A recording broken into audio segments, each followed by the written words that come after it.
تو میرا نام علی عثمان ہے اور میں جرمنی سے ہوں۔ میرا سوال یہ ہے کہ کیا سود کے پیسے سے جو مسجد بنی ہو، کیا اس مسجد میں نماز پڑھنا کیسا ہے؟ اور دوسرا، یا کسی کے گھر میں ہم مہمان جاتے ہیں تو بعض دفعہ پتہ چلتا ہے کہ وہ گھر انہوں نے سود سے لیا ہوا ہے، تو ادھر اگر نماز ادھر بھی کیا حکم ہوگا؟ اچھا سوال ہے، اور اچھا جی میرا سوال ہے۔ دوسرا سوال یہ ہے کہ اہل تشیع لڑکی سے کیا میں نکاح کر سکتا ہوں؟ اچھا چلو اور ٹھیک یہ ہے۔ میرا سوال اہل سنت والجماعت دیوبند سے۔ او نائس، پہلے میں مفتی حنیف کرشی صاحب سے پوچھتا ہوں، سود کے پیسے سے مسجد بن سکتی ہے، اس میں نماز ہو سکتی دیکھیں، اس میں غالباً کیا یقیناً کسی مسلمان کی کوئی دوسری رائے نہیں ہے کہ حرام کے مال سے مسجد کو تعمیر کیا ہی نہیں جا ہو؟ سکتا۔ مسجد کے لیے لازمی ہے کہ وہ حلال طیب مال سے اس کی تعمیر کی جائے، لیکن اگر کہیں ایسا پیسہ بیچ میں آ گیا ہے اور پتہ نہیں ہے لوگوں کو، تو اب اگر کسی نے نماز وہاں پر اپنے طور پر پڑھ لی تو نماز ادا، یعنی فرض ادا ہو جائے گا، فرض سے وہ سبکدوش ہو جائے گا۔ ٹھیک ہے، اور ایسے کسی کے گھر چلے جاتے ہیں، پتہ ہے کہ سود سے یہ کماتے ہیں، نماز ادا ہو جائے گی، نماز ہو جائے گی۔ لیکن سودی سے بندہ دور ہی رہے تو بہتر ہے۔ بہت اچھے۔ مفتی فضل سبحان صاحب، انہوں نے جو پوچھا ہے کہ ان کا نکاح کا ارادہ ہے کسی غیر اہل سنت سے، تو ہو جائے گی؟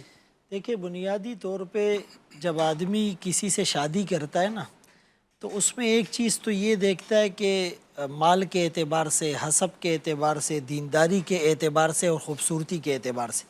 اگر کوئی لڑکی بہت زیادہ بیمار اور کریٹیکل کنڈیشن میں ہو جسمانی طور پہ، تو کوئی اس سے شادی کرے گا؟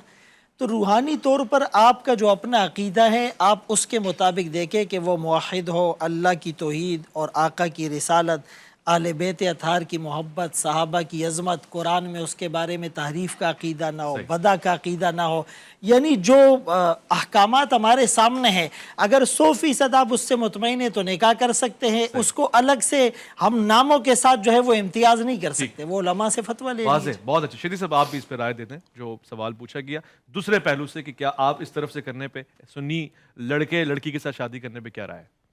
بسم اللہ الرحمن الرحیم۔ دیکھیے، بنیادی بات میرا خیال ہے مفتی سبحان صاحب نے اچھی کر بات دی ہے کہ توحید، رسول اللہ کی رسالت، خاتمیت، قرآن کی صداقت اور وحی من جانب اللہ ہونا، اسی طرح سے معاد پر ایمان، یہ وہ بنیادی ترین عقائد ہیں جن کی بنیاد پر ایک شخص اسلام کے دائرے میں داخل ہوتا ہے۔ اب اگر یہ چیز کسی میں ہے تو پھر شادی اور نکاح میں کوئی ممانعت نہیں ہے۔ ہاں، جب آپ کسی سے شادی کرنا چاہتے ہیں تو ذہنی ہم آہنگی دیکھتے ہیں، خاندانی پس منظر دیکھتے ہیں، تعلیم دیکھتے ہیں، مزاج دیکھتے ہیں۔ یہ دو بھائیوں کے گھروں میں بھی اختلاف اس طرح کا ہو سکتا ہے، اور اگر دو مختلف قبائل ہوں لیکن ان بچوں کے درمیان ہم آہنگی ہو تو وہ شادی چل سکتی ہے، لیکن دو بھائیوں کے گھروں میں اس طرح کا فکری اختلاف ہو تو یہ شادی نہیں چل سکتی۔ ٹھیک ہے، لہٰذا جو معیارات ہیں اس کے مطابق تو نکاح میں کوئی حرج نہیں کوئی ہے حرج نہیں۔ اور ہو سکتا ہے۔